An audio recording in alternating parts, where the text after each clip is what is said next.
I have not ever been the only quarterback at a practice, but I thought Andrew Janoko did a good job of. Usually, most of my throws are in individual before we go to team period, so we kind of peeled back a little bit on those, and I feel great. I feel ready. Usually throw a bunch before and after practice, peel back a little bit on those. So I think if you just did throw count, probably threw roughly the same amount of footballs as I usually do. So I feel great. When did you find out that you'd be the only quarterback available at the night scrimmage before fans, and what was kind of your mindset after you found out?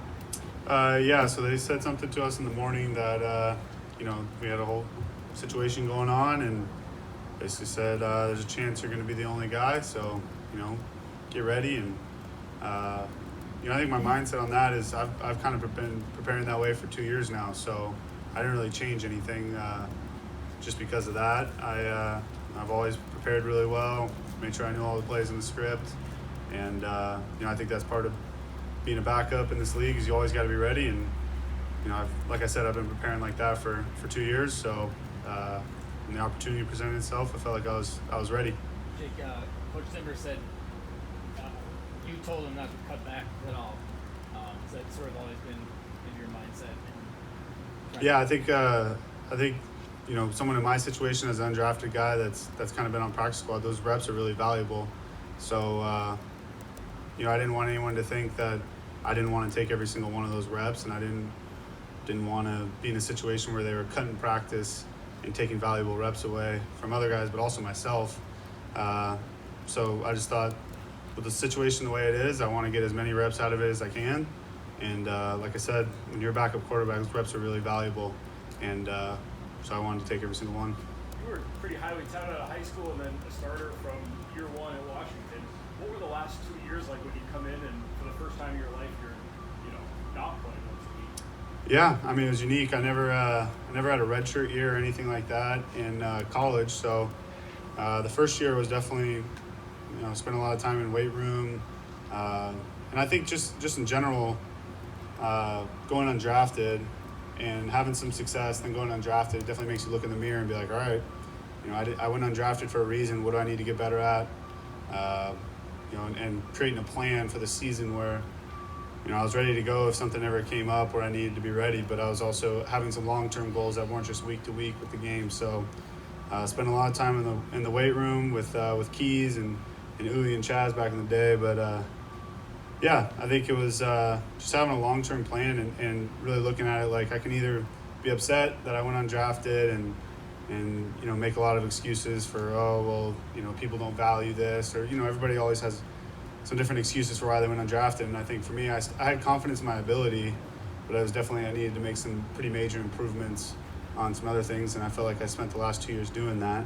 And I think a big part of that was also Clint and Gary Kubiak investing a lot of time and effort into making sure that, I was on top of different playbook stuff and giving me things to work on before and after practice. And basically it's finding any possible way that I can get better without actually taking a ton of reps. How did you approach this offseason? The team doesn't re-sign Sean, knowing that you do have a legitimate chance to compete for that number 2 job more than other years. And now, obviously, getting reps, all eyes are on you in terms of that competition. Yeah, I mean, I think I've always been someone that prepared pretty hard regardless. So I didn't really necessarily change anything just because, somebody was signed, somebody wasn't.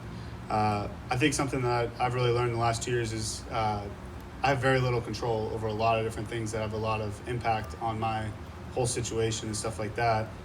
And the more time you spend on that, the more time you're wasting. And so it's just separate those. People management makes whatever decisions they're going to do, and I'm just really focused on getting better and like I said, just having a plan on, okay, here's some things I want to get better in the off season, putting together a plan where I feel like I day-to-day focused on different things and have a routine and, hopefully get into a situation like this where now I'm getting a lot of reps and the spotlight's kind of on and I'm ready. Speaking of the spotlight being on, Mike Zimmer made note of the fact Saturday that you are vaccinated with many thousands now looking on.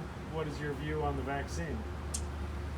I don't know. I'm not a doctor. I'm not any of those things. Made a personal choice. Now everybody knows that personal choice, but it is what it is.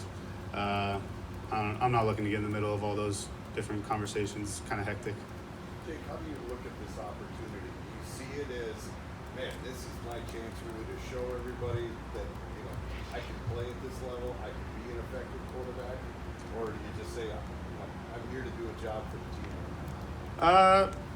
I mean, I think for me, I look back at Saturday's practice and, I've had better practices than that. It just hasn't been as large of a sample size and as many reps. So, I've had some really good practices here over the last 2 years, made a lot of strides, and I felt like that was kind of an average practice for myself, just as far as I felt like I still missed some stuff that usually I don't miss.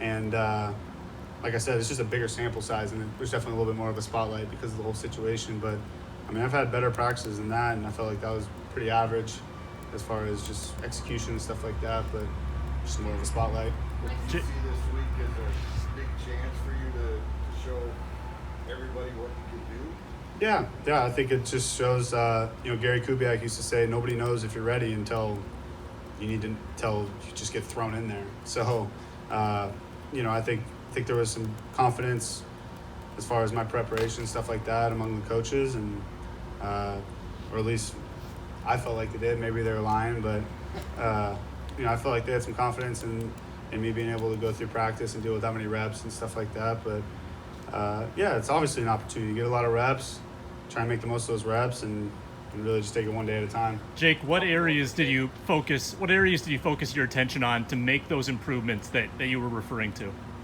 Yeah, so I think, one thing that I've always heard my whole career is I don't have a strong arm. And so spent a lot of time with some quarterback guys before the combine. Felt like I made a lot of strides there. Continue to work with them and work on some different things. And so for me, it was just getting some disassociation between my hips and my shoulders and really creating some torque. Never played any rotational sports growing up. Never played baseball, golf, tennis, any of that stuff. And so it was just learning how to become a rotational athlete. That was big for me. And then, getting to the next level, learning playbook and stuff like that. I've always been able to pick up playbooks pretty quickly, but just learning the ins and outs and going into my third year in the same offense has definitely benefited me. But then other than that, I used to just try and stay by Gary Kubiak's hip when I was on scout team and he was in the back, and he would just kind of talk me through some different things and say, hey, when you get this look in this play, this, so you can do this, and just trying to simplify some things down. So a lot of knowledge from a guy that has coached a lot of football and played a lot of football, so try to make the most of that. Jake,